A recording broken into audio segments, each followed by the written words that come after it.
बाळा थांब, स्क्रोल करू नकोस. पुन्हा एकदा आकाशाकडे बघून तोच प्रश्न विचारतोयस ना? स्वामी, माझीच परीक्षा का? आज मला तुझ्या याच प्रश्नाचं उत्तर द्यायचं.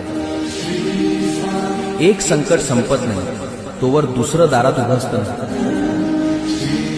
आयुष्य म्हणजे फक्त एक न संपणारा संघर्ष बनून राहील. आता माझ्याकडे गमावण्यासारखं काही उरलं नाही, तरी तुम्ही मलाच का रडवता?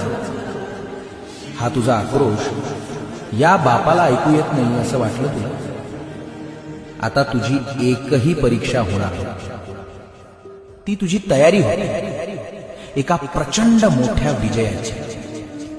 तुझा वनवास आता संपला. तुझा सुवर्णकाळ मी स्वतः सुरू करतो. भिवू नकोस, मी तुझ्या पाठीशी.